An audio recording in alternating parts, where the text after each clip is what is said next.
Okay. All right, is everybody ready? Yes. All right, hello, my name is Natasha Bullock, and I will be the moderator for today's debate. Hi, I'm Lucy Ballman. I will be supporting the side of family members, friends, caregivers, and/or healthcare professionals choosing when the older adult should be removed from their home. Hi, I'm Tara Holcomb, and I will be arguing for older adults determining if and when they want to move from their own home. Today, we will engage in a thought-provoking debate on a topic of high importance.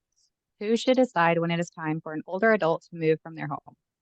This question strikes at the heart of issues surrounding aging, independence, and quality of life. And it is a topic that resonates deeply with many individuals and families worldwide. This period is defined as the years from age 60 until death, termed the eighth life stage, old age, by Eric Erickson. It is the time that remains paramount to determining the appropriate moment for an adult to transition from their familiar home environment to an alternative setting is an ethical, emotional, and practical challenge. Should it be solely the prerogative of the individual themselves, considering their wishes, desires, and abilities? Or does society have a role to play, with family members, caregivers, and healthcare professionals sharing the responsibility of making this pivotal decision? This debate aims to explore these perspectives, allowing us to gain a deeper understanding of the complexities surrounding the critical issue. As our population continues to age, the matter of healthcare needs being met in older adults becomes a concern. This can be a pivotal point in deciding when an adult may move from their home into a facility or nursing home. Who should make this decision? Lucy, please state your side of the argument. As an adult reaches older ages, it can be difficult to determine who decides whether they should remain in their home or move out to a residential care home. However, as we dive more into the debate today, I will express the benefits of involving family members, caregivers, and healthcare professionals in that decision-making process. To start, a senior's life must include a focus on healthcare because they are more susceptible to illnesses. According to the CDC, aging increases the risk of chronic diseases such as dementia, heart disease, type 2 diabetes, arthritis, and cancer. It can be challenging for elderly people, especially those with dementia, to remember to take their medication. Adults who are still living at home also need to be able to express their needs. However, sensory limitations such as hearing loss or failing eyesight, as well as cognitive disabilities and mood problems, may have an impact on communicating their needs and wants. Consequently, living within an assisted living facility, aides can take the time to get to know the individual and be able to care for them full time. The older adult no longer has to be responsible for the actions that come with taking care of themselves. Therefore, one of the key advantages of residing in a residential care facility for the elderly is having access to round-the-clock medical care, services, and resources that may keep one healthy. Tara, would you like to share your thoughts? Yes, Lucy, I agree with you that the decision for an elder to stay in their own home should involve a team that includes family, caregivers, and medical staff. However, if the elder is able and of sound mind, they should have the final say on where they want to live. I also agree that elders have more health concerns than younger adults, but nursing homes are not the best place for our elders. A study by Smith et al. Showed that millions suffer from infections spread in long-term care facilities, which leads me to argue that health concerns in a community setting may not be the right combination. Aging in place prevents this rapid spread of infection. Also, according to the Association of Retired Persons, 77% of elders want to stay in their own homes. And I believe that with community support, resources, technology, and assistance, seniors could live in their homes for a longer time. For instance, here at the University of Missouri-Columbia, innovative technology is being developed to support seniors in a model environment that can then be used in their own homes. They are developing and installing bed sensors, motion detectors, and home centers that detect illness and prevent falls, which would be significant change, enabling seniors to stay where they want to be. I will argue that if seniors want to stay in their home, they should be the ones to decide. Those are some great points made on both sides. Next, we're going to shift our focus to another pivotal aspect, the role of socialization in the lives of older adults. This facet encompasses the profound impact that human interaction, companionship, and community can have on the well-being and mental health of older individuals. We will discuss the significance of social connections and the potential consequences of isolation in determining when the time may come for an older adult to transition to a healthcare facility. Lucy, what are your thoughts on this point? So growing older might result in a loss of social capital due to retirement, household moves, and or passing of loved ones to sickness. Few people recognize how detrimental loneliness is to senior health. It can raise the danger of depression, inadequate nutrition, cognitive decline, and other conditions. Fortunately, living within living facilities can help that socialization process, improving the overall well-being of the individual. According to research in the Journal of Gerontology, senior assisted living communities with thoughtful design can enhance socializing, contentment, and the overall quality of life. The study examined the effects of 4 factors of the quality of life of senior citizens residing in assisted living facilities, including resident health and demographics, social involvement, facility characteristics, including resident autonomy practices, and facility social atmosphere. There were 3 quality of life measures used: sadness, satisfaction with the institution, and life satisfaction. The study's facilities inhabitants ranged in functional limits from mild to severe, had a number of ongoing medical issues, and were generally older than 80. In general, social activity participation was associated with higher life satisfaction and lower depression scores. Giving your senior greater opportunities, such as living in an assisted living facility, may be the key to their success. Tara, what are your thoughts on socialization among older adults? Well, I agree that those who have social connections have higher life satisfaction, but I think that that can be done in a community that they are used to. As previously mentioned, according to AARP, 77% of adults want to live in their own homes. Also, 8 out of 10 elders are homeowners, indicating that they have paid off their homes over time. So these elders have deep roots in their communities, and they value their familiarity with their surroundings and friends and neighbors. Many of them attend local churches where they find companionship and solace from their ailments. African American older adults in particular use their community churches as social networks. And according to McInnes Dietrich, those who are involved in their religious community have better mental and physical health. Kimperman et al. Study has shown that having a strong sense of satisfaction with one's social circle and feeling integrated into one's neighborhood can lead to a decrease in feelings of loneliness. I believe that if we can enhance communities to be elder friendly and offer more aging in place resources, elders would be more inclined to stay in their homes, to be closer to their friends, neighbors, church, pets, and other things that they know and love. It is worth noting that older adults living in institutions have higher rates of depression than those living in a community. According to Becerra et al., as many as 26% of elders have depression and 31% of elders have an anxiety disorder in long-term care. As we continue to navigate the complex decisions of when it is appropriate for an older adult to leave their cherished home and transition to a healthcare-centric environment, and who should make that decision, we will find ourselves at yet another critical juncture in the debate. In this part of our discourse, we will turn our attention to the economic implications, exploring the financial burden that healthcare and assisted living facilities may pose. We'll examine the factors such as medical expenses, insurance, and the availability of resources that play a pivotal role in determining the appropriate timing for such transitions, and who would best make those choices. Tara, would you please state your thoughts on the topic? Yes, thank you, Natasha.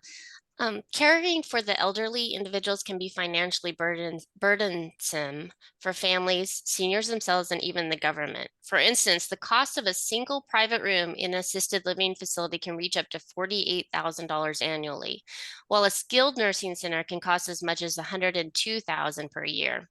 This can be especially challenging for families who are already struggling to raise their own children and meet their financial needs. Additionally, the seniors who have worked hard to pay off their own homes may be forced to sell them in order to afford long-term care. Another issue is the lack of available beds for elderly individuals who require them.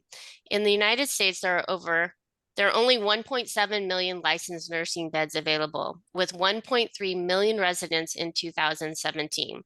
As the baby boomer generation continues to age, there will likely be a shortage of placements for non-critically elder individuals. Making community and home health care the only feasible option. According to Nickman and Snell's article titled The 2030 Problem Caring for Aging Baby Boomers, the estimated cost spread between long-term care insurance, Medicare and Medicaid, and self-pay in 2030 will be $270 billion annually, increasing to $346 billion by 2040. They argue that immediate action must be taken to prepare for the future, such as creating age-friendly communities, utilizing both unskilled and highly skilled workers, and supporting aging in place through community assistance. As you mentioned, Tara, the cost of residential care facility for older adults can be extremely costly. However, the benefits can potentially outweigh the cost. Many may struggle to afford an assisted living facility, but the costs of medical care within the home setting, as well as hospital visits, may be equal to or exceed the price. For the year 2016, the average amount spent on medical expenses was $59,000, which represents 6.7% of expenditure across all age groups and 16.8% spending for those 65 and older. 13% of total medical spending is accounted for by the medical expenses in the 3 years preceding death. Therefore, the utilization of home and hospital care is reduced when nursing home care is available. Also, it is possible that elderly people don't fully comprehend their financial status and that it's no longer feasible for them to live at home. If the elderly cannot cognitively understand this, decisions regarding moving to a more manageable and affordable living environment may be in their best interest and should be made by family members and or healthcare experts. They are unable to sustain themselves financially, even if they may wish to stay in their house. Medicaid, a combined federal-state program that assists certain individuals with low incomes and resources in paying for their medical expenses, provides coverage for personal care assistance within residential care facilities, assisted living facilities, and most services in skilled nursing facilities, including room and board. This is why I believe the decision should be made for others involved in the elder's life. At the heart of this discussion lies the question of decision-making authority. Who ultimately should hold the power to make this pivotal decision? The older adult themselves or the family members or healthcare personnel? Lucy, what are your thoughts? Moving may be one of the most difficult decisions a family must make when an elderly relative needs care in a nursing facility. With that, many older adults do not notice the decrease in their abilities. Because of that, family, friends, healthcare professionals, and or caregivers should be allowed to decide when an adult is ready to be moved into a residential care home. The U.S. Centers for Disease Control and Prevention report that falls rank highest among older persons causes of non-fatal trauma-related hospital admissions, as well as the top cause of fatal injuries. For that reason, doctors and medical professionals can be extremely helpful in acknowledging when it is time for an older adult to be removed from their home. They can assist in knowing exactly what level of care is necessary. Even after hospital visits, the doctor may advise that the time is nearing for the individual to no longer be living at home. When necessary, individuals in the older adult's life may prove that the decision can no longer be made by the individual themselves. For instance, the choice should be made by someone else if the person is unable to securely take care of themselves, need 24-hour care, cannot get home health care, cannot be housed and cared for by family members, or has cognitive impairment such as dementia. Although it may be a tough decision to make, children, close friends, doctors, etc., are only making the best decision for the elderly adult. What do you think, Tara? It really comes down to elders being treated as a person in charge of their own life. I firmly believe that elders having the right to self-determination, unless there's a significant dementia or declining health where the elder cannot make informed decisions. McKintis Dietrich says, although it may be personally and professionally uncomfortable for a social worker to watch an older adult remain in an unsafe situation, the law in all states recognizes an adult's right to choose danger over safety if he or she has not been deemed incompetent by a court of law. No matter how dangerous, the social worker cannot override what is considered the legal right of an adult to make decisions about his or her life. The right to self-determination should be everyone's fundamental right as a citizen.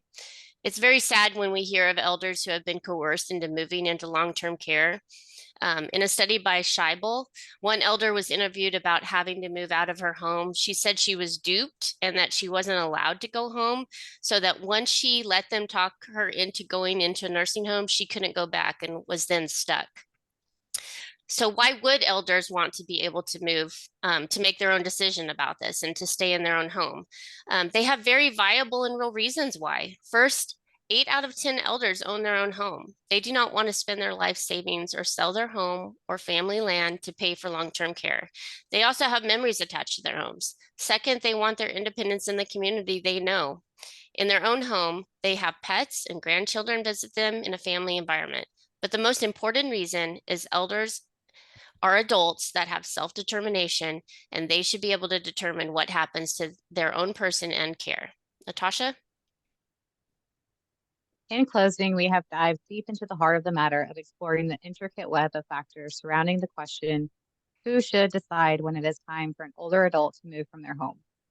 We have heard compelling arguments from both sides of the debate, and there are clearly no easy answers to this complex issue. We observe the healthcare needs, socialization, and costs that can be taken into account when deciding who should make the choice. On one hand, we have heard passionate advocates for individual anatomy arguing that older adults should have the final say about their living situation, as they alone understand their needs, preferences, and comfort levels. This viewpoint emphasizes the importance of respecting an individual's anatomy and dignity, even in the face of aging-related challenges.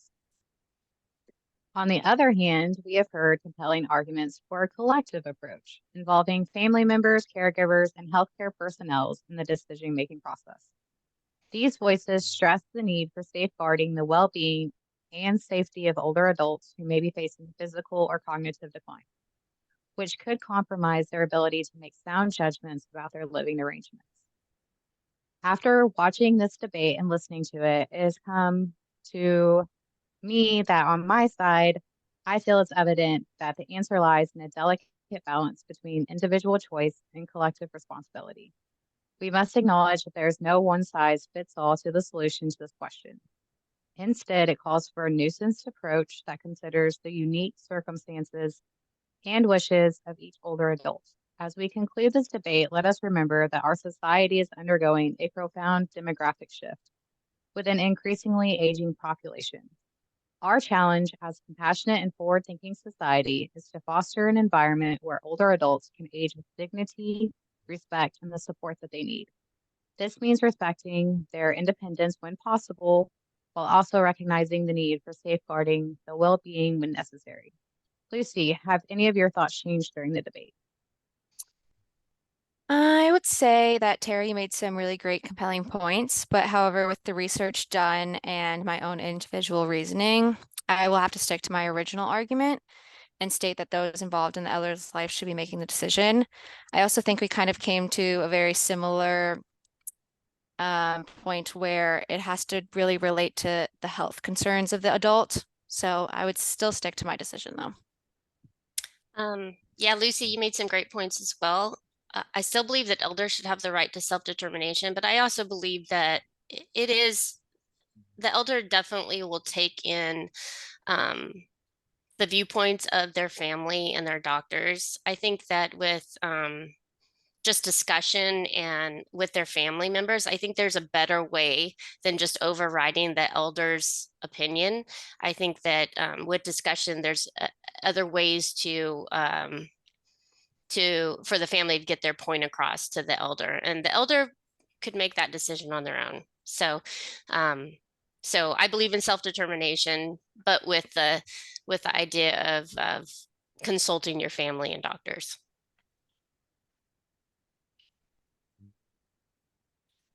All right.